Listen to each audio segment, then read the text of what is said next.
up on a late night. You steady playing on my mind. Oh, I can't get you out my head. Got a feeling I can't fight. There's nothing left but it feels right. I'm feeling you and I won't pretend. Merhaba arkadaşlar, kanalımıza hoş geldiniz. Hoş geldiniz. Neredeyiz? Bugün İskoçya'nın başkenti Edinburgh'dayız. Ama buradaki halk buna Edinburgh diyor. Biz Edinburgh diyeceğiz. Edinburgh diyeceğiz. Dün geldik, kısa bir tur attık. Bugün size öyle bir video hazırlamak istiyoruz ki her yeri gezelim, gördüğümüzü anlatalım, tarihinden bahsedelim. İyi bir video olsun istiyoruz. Bir tane video görelim ve sadece onu izleyip orayı gezelim istiyoruz ama olmuyor. Bakalım inşallah böyle bir video yapmaya çalışacağız Yani size. illaki gelmeden önce insanlar video izliyordur. İşte tam aradığınız video olsun istiyoruz. O zaman başlıyoruz. Hadi başlayalım. Evet, şimdi Edinburgh'un merkezindeyiz. Burası National Gallery. İskoçya'nın tarihini sanat üzerinden anlatan bir yer. Zaten her yer birbirine yakın. 5 dakika yürüme mesafesinde. National Gallery'ye geldikten sonra düz giderseniz diğer yerleri de görürsünüz. Scott Monument'ı görebilirsiniz. Evet, onun adını unuttum. Söyleyemedim şimdi. Fark ettim. Scott Şu Monument. aşağıda da bir park var. Galeriye de buradan gidiliyor aynı zamanda.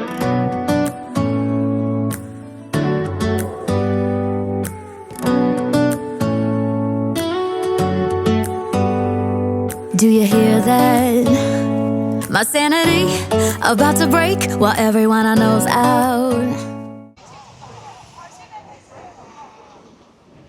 Şu anda Scott Monument'tayız. Burası Walter Scott adına bir yazara ithafen yapılan en büyük anıtmış. 1846'da yapılmış. Gotik ve karanlık yapılması hedeflenmiş. Ne? Gerçekten de öyle olmuş. Bu fark ederseniz buradaki heykellerin beyaz olmasının sebebi de o gotik görüntüyü tamamlaması. Şöyle bir hikayesi de var buranın. Bunu yapan aslında ressam ve mimar hiç tanınmayan, ünlü olmayan biriymiş. Bunun açılışına yetişmeden de trajik bir şekilde ölmüş. Kanala düşüp ölmüş hem de. Nalet olası kanalı etrafını çerçeve yapmamışlar. O yüzden açılışı görememiş. Böyle de bir hikayesi var. Buraya da şu şekilde National Gallery burası. National Gallery'den böyle düz gelerek hemen 2 dakika 50 bile metre. yürümüyorsunuz. 50 metre ilerisinde yerini bulabilirsiniz. Şimdi buradan da bu arada içeri girebiliyorsunuz. İçeride yukarıya kadar çıkabiliyorsunuz. Burada fiyat 9 pound. Ailece 26 pound. Buradan merdivenle şu gördüğünüz en üste kadar çıkıp şehrin manzarasını da görebilirsiniz. Şu anda Royal Mile'dayız. Eskiden bütün kraliyet, işte suçlular, halk, tüccarlar, herkes bu sokakta yaşıyormuş. O yüzden Royal adı oradan geliyor. Mile adını da ben söyleyeyim. Mile'da 1 mil aslında. Burası yaklaşık 1.15 milmiş. Yani 1.8 kilometreye yakın bir cadde var. Yolun sonunda saray varmış. O yüzden de aslında hem kraliyet burada Halktan castle herkes var yaşıyormuş. çünkü. Tabii hem Bu kale durumda. var hem saray var. O yüzden iki ucu böyle bak. İki ucu biraz Öyle sıkıntı. baktığın için İki ucu da Royal Mile ilerleyen. demiş olabilirler yani.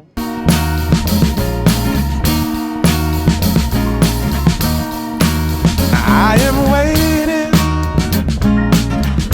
for a bus at the end of the night. Evet, şimdi Gyle Katedrali'nin önündeyiz. Burası Royal Mile'ın yani 100 metre ilerisinde. Burası 900 yıllık çok eski bir yapı. Kim tarafından yapılmış? Kral David. Aferin. Kral David tarafından yapılmış eski bir yapı. Bu özelliği de bu üstü, arka tarafı aynı zamanda taca benziyormuş. Girişler ücretsiz. Kapıda size bağış soruyorlar. İstiyorsanız bağış yapabiliyorsunuz. O zaman... Öğlen okunuyor. Ben gidiyorum, hadi geç.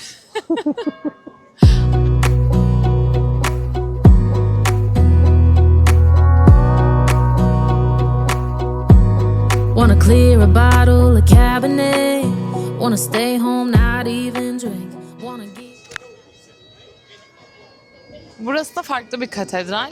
Bunun böyle hemen bu tarafından kaleye çıkabiliyorsunuz. Kale zaten buranın sembolü. Her Zaten yerden kalabalığı görülen takip yer. ederseniz anlarsınız. Evet. Şu taraf, ister buradan gidin, ister şuradan gidin. Direkt o Victoria Street'in terasına çıkıyor. Zaten burası da Royal Mile'ın sonu. Biraz da o zaman müzikle kapatalım. Müziği de zaten her yerde duyuyorsunuz.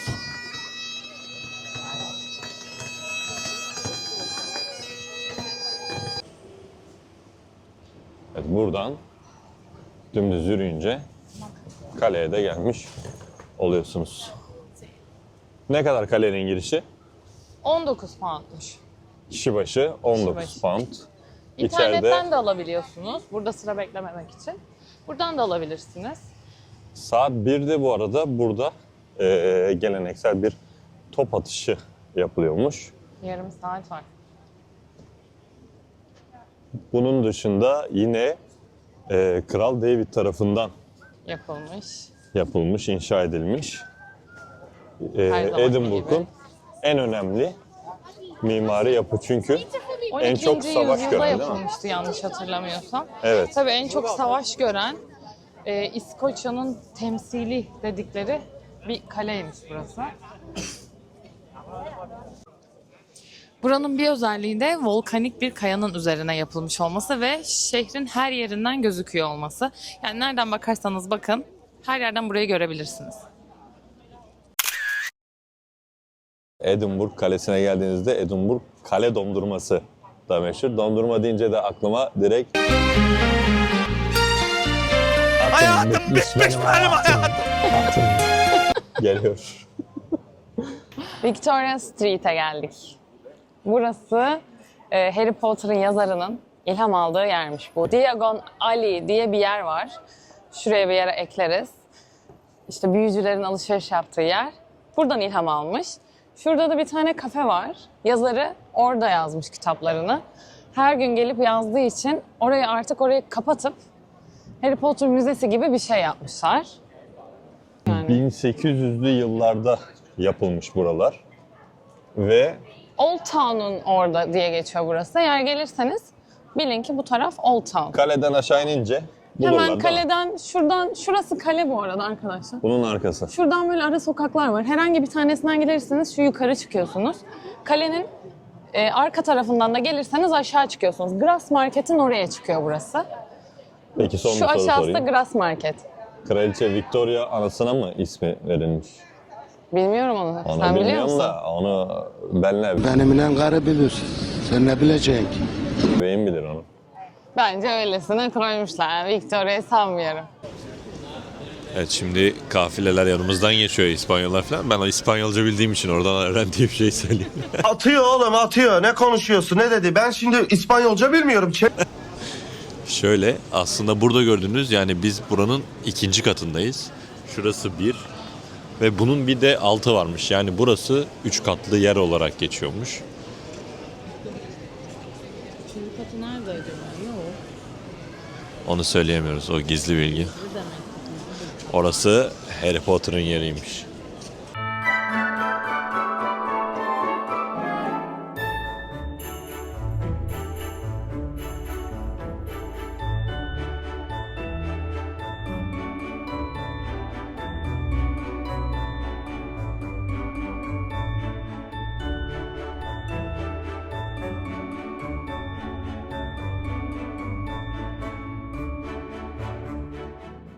Bu meşhur bir tane köpek varmış. Bobby. Bobby. Bobby'nin hikayesi şu. Terrier cinsi bir köpek. Sahibi öldükten sonra 14 yıl boyunca mezarının orada durmuş. İskoçya'da özel bir Ne kadar hikayesi var. sadık görüyor musunuz? Burada da burnuna dokununca şöyle göstereyim. Fotoğraf çektikleri için bir dakika. Şuraya dokununca şans getirdiği Ben de İçin- dokunacağım. Bu arada Bir dakika sapsarı. dur. Biz de dokunuyoruz. Hadi bakalım şans burayı getirsin. nasıl bulabilirsiniz? Bobby'nin restoranı da Hemen yanında buradan bulabilirsiniz. şöyle. O Bobby'nin restoranının hemen yanından girince zaten Bobby'nin mezarlığı da burada. Burası Greyfriars mezarlığı. Greyfriars aslında Gri rahipler. Oradan alıyormuş adını. Burası aslında sadece bir mezarlık değil. Aynı zamanda kilise var içinde. Burayla ilgili böyle paranormal şeyler var. Mesela bir tane adam burada bir mezarlığa giriyor yanlışlıkla. Sonra bir anda işte kapı kırılıyor, mezar açılıyor. Bundan sonra da paranormal hikayeler yapıyorlar. İnanmayın öyle şeylere. İşte buraya perili diyorlarmış. Perili bir mezarlık diyorlarmış ve gerçekten çok korkunç diye geçiyor. Harry Potter'ın yazarı buradan ilham almış. Bazı bölümlerini burada yazmış. Hatta Tom Riddle buradaki mezarlardan birinin ismiymiş. Kitaptan mı geçiyor? Kitapta geçiyor tabii. Tom Riddle ana karakterlerden bir tanesi hatta. Buradaki en ilginç olaylardan bir tanesi de eskiden Edinburgh tıp okulları için kadavra gerekiyormuş. Ama hiçbir şekilde yasal ceset bulamıyorlarmış. Bu yüzden de hep mezarlıktan ceset çalıyorlarmış. O yüzden hep böyle mezarlık hırsızlıkları falan diye geçilen yer Allah Allah. duymuşsanız orası. Ne diyor bu? Burası. Bazı mezarlıklarda o yüzden böyle demir parmaklıklar var. Bazılarında çok ağır taşlar kullanılmış çalınmasın diye. Flodden Wall. 16. yüzyılda yapılmış duvarlar. 1513'te Flodden Savaşı'nda ölenler varmış.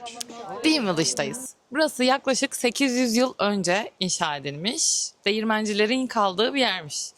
Yani inanır mısınız? Burası bir ara terk edilmiş. Hiç kimse yaşamıyormuş burada. Şu anda birçok ziyaretçinin aslında geldiği bir yer. Bunun dışında şehir merkezine çok yakın. Hatta kaldığımız otele 10 dakikaydı. Yürüyerek gelinebilir. Burada gördüğünüz Water of Leith Nehri köyün içinden şehre doğru gidiyor. Burası tamamen bir masal köyü gibi. Şehrin o gürültüsünden uzaklaşarak burada kafa dinlemeye gelebilirsiniz. Sen bu köye daha önce geldin mi?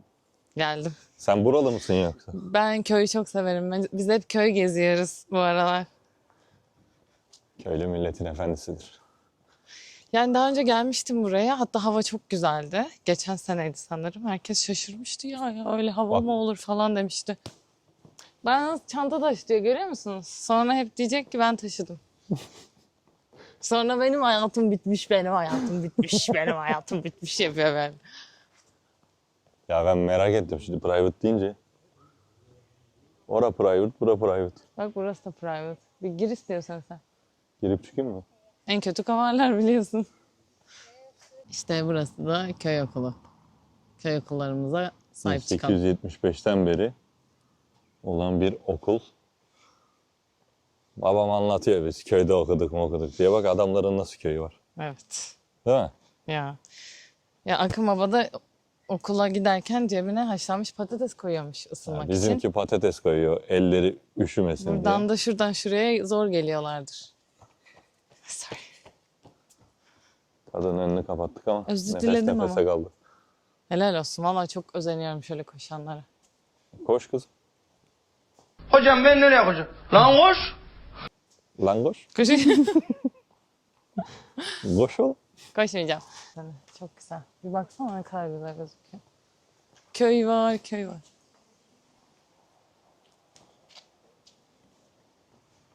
Geliyorlarsa ama kesinlikle öneririz. Valla buraya bir gelin. Bir hayatı sorgulayın siz de bizim gibi. Peki bir soru sorabilir miyim? Şurayı da Buradaki gel. insanlar, şimdi köy deyince akla geliyor. Buradaki insanlar nereden ekmek alıyor, nereden yumurta alıyor? Şurada Ercan Bakkal. Hello, what's up? Hacı abi. Gürcan Market'e hoş geldiniz. Rica marketten aldım. Evet, şimdi de Circle Line'dayız. Burası merkeze yine yakın bir yer. Çok uzak değil, 3-4 kilometre. Buranın biraz tarihinden bahsedelim. Evet, burası 260 yıllık bir yer. Aslında burası şu an çok güzel gözüküyor. Çok zengin bir muhit olarak gözüküyor ki şu an öyle. Ama eskiden burası aslında hizmetçiler için yapılmış. Alt katta ahır varmış, hayvanlar varmış. Hayvanlar yaşıyormuş ama üst katta hizmetçiler. Çünkü yan tarafta zenginler varken O Royal dediği yer Royal'da sol taraf. Evet. hizmetçilerin onlarla kalmasını istemedikleri için böyle bir yer inşa etmişler ve hizmetçileri buraya göndermişler. Şimdi de Ulusal İskoçya Müzesi'ne geldik. Müzede hepinizin bildiği koyun Dolly var. Onu da çekeceğiz şimdi. Bu müzede sergileniyormuş. Yine bu şeydeki adı neydi o? Scott Mumut muydu? Tamam. Tamam peki. Victoria Street'in başından ara bir sokak var. Oradan girdiğinizde müzeye kolayca ulaşabilirsiniz. Arasında 3-4 dakika var. Google Maps'iniz varsa, Yandex'iniz varsa girin. Heykeli de görürseniz oradan devam edin. Şimdi müzeye geçelim.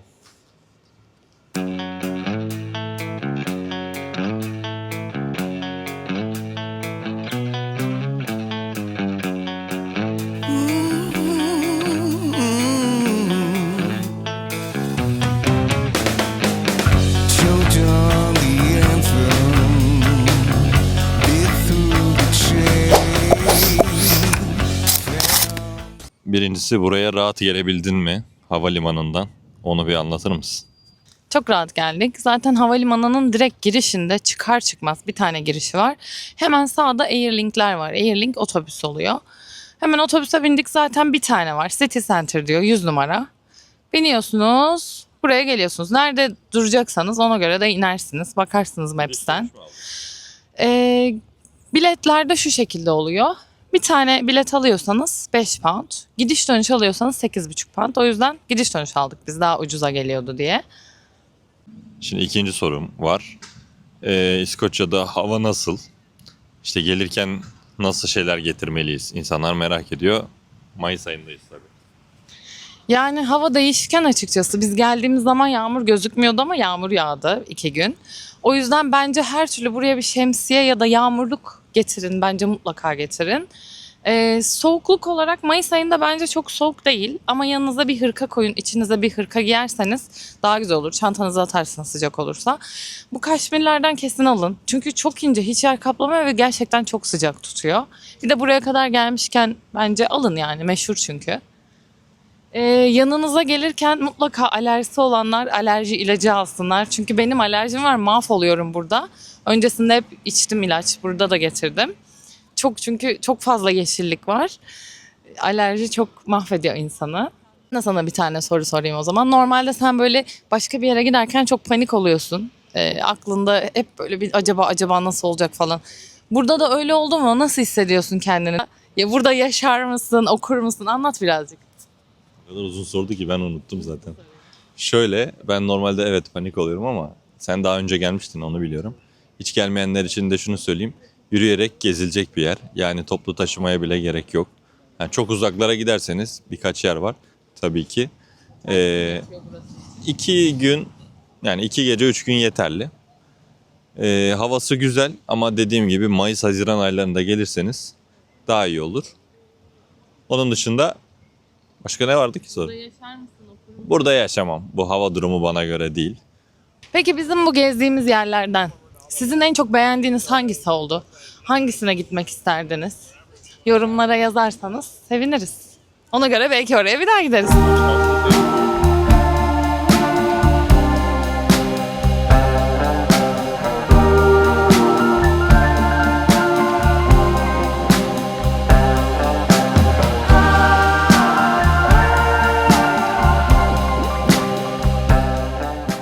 Evet, bir videonun daha sonuna geldik. Bizi izlediğiniz için çok teşekkür ederiz. Umarım beğenmişsinizdir. Kanalımıza abone olup beğenip yorum yaparsanız çok seviniriz. Mutlu oluruz. Kendinize iyi bakın. Takipte kalın. Hoşça Hoşça kalın. kalın. Well, if you need a hand to carry a load, I'm here to let you know you can put that on me. When that old hurricane is starting to blow, I'm always got Çıkış nerede ya? Bilmiyorum da dur amcaya sorayım. Çıkış nerede amca? Ha tamam, bu taraf. Ha, gösteriyorlar. Ama hadi gidelim. Koç yolunu Yol tarifi. senin gibisi görmedim. Başlat. Buradan gideceğiz. Buradan. Buradan gideceğiz. Hey.